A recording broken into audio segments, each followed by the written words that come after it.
আজি আমাৰ 4 নম্বৰে 15 ফেব্ৰুয়াৰিৰ পৰা আমাৰ এই ধৰনেৰ কাৰ্যসূচী চলি আছে। অনিৰ্দিষ্ট দিনলৈ আমি এই কাৰ্যসূচী চলাই যাম। আমাৰ এটাই কাৰণ নহয়, বহুত কেইটা কাৰণত আমি এই কাৰ্যসূচী হাতত লৈছোঁ। প্ৰথম হৈছে আমাৰ মাননি বৃদ্ধিৰ প্ৰস্তাৱ। মাননি বৃদ্ধি আমাৰ সঞ্চালকে এটা আমাৰ মাননি বৃদ্ধিৰ প্ৰস্তাৱ আমাৰ চৰকাৰৰ ওচৰলৈ পঠাইছে। সেই প্ৰস্তাৱটো তেখেতসকলে এতিয়ালৈকে গৃহীত কৰা নাই। সেইটো হৈছে আমাৰ 1 নম্বৰ আৰু প্ৰথম কাৰণ। এইটো হৈছে আমাৰ প্ৰথম কাৰণ। আৰু তাৰ উপৰি আমাৰ কেন্দ্ৰত আজি চকী মেজ বা অন্যান্য ধৰণৰ মেটেৰিয়েলছ বস্তুবিলাক আহিলে আমি সেই বস্তুবিলাক নিজৰ মানে হাতৰ পৰা ভাড়া ভৰি নিব লগা হয়। এইবিলাক আমাৰ ওচৰত বহুত অন্যায় হৈ আছে। এইবিলাকক লৈ আৰু মোবাইল এটা দিছে আমাক, কুচন টেকাৰ ওজন ভৰাব লাগে, পুষ্টিহীন ৰক্তহীন শিশু বিচাৰি ওলাব লাগে। এইবিলাক কাম কৰাৰ কাৰণে মোবাইলটো দিছে, কিন্তু মোবাইল আমাৰ নচলে, বেয়া মোবাইল দিয়ে। বেয়া মানে ইমানে নগণ্য মোবাইল, সেই মোবাইলটোত চাগে 30,000 মান টকা দাম হ'ব নেকি। যদি আমি এণ্ড্ৰইড মোবাইল 30,000 টকা দামৰ মোবাইল এটা দিয়ে আমাক, সেই মোবাইলতে আমি কি কাম কৰিম?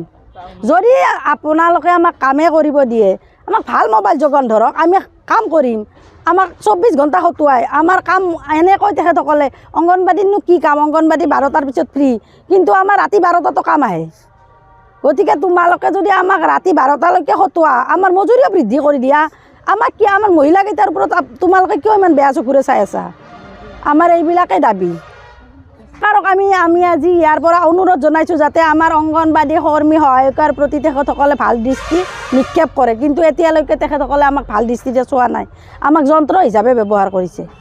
মিলেট খাদ্য যোগান ধৰিছে কেন্দ্ৰত, সেই খাদ্যবিলাক আমাৰ শিশুই নাখায়। আমি নি কিনে কি উপায়হীনভাৱে আমি গৰুক খুৱাইছোঁ।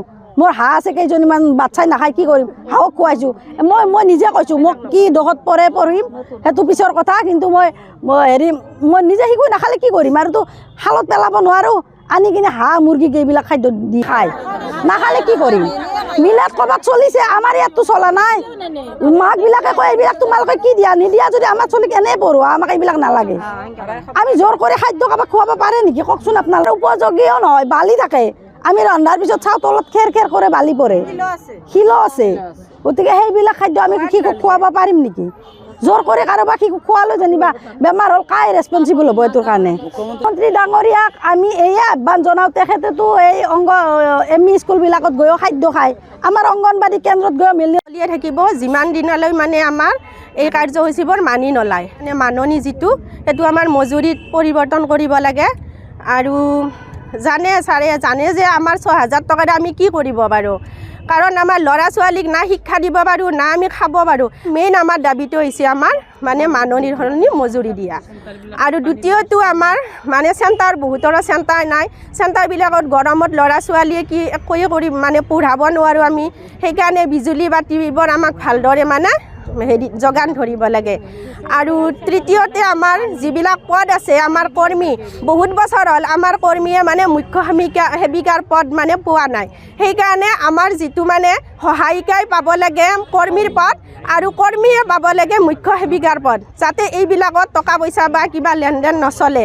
আমাৰ মতে আমি যিমান বছৰ কাম কৰিছোঁ, সেইমতে মানে তেখেতসকলে আমাক মানে এই পদবিলাক দিব লাগে বুলি আমাক কৈছে। কিন্তু স্বেচ্ছাসেৱিকা হ'লেওতো আমাক দৰমহাটো লাগিব। সেইকাৰণে আমি কৰ্মী বা স্বেচ্ছাসেৱিকা যিকি নহওক কিয়, কিন্তু আমাৰ যিটো আমাৰ মানে খটুৱাইছে সেই মজুৰিটো আমাক লাগে। কাৰণ এজন মানুহৰ দৰমহা হাজিৰা কিমান? 500 টকা। আমাক তেনেকৈয়ে দিয়ক, ডেইলি আমাক 500 টকাই দিয়ক। সেইখিনি দিলেও আমি বহুত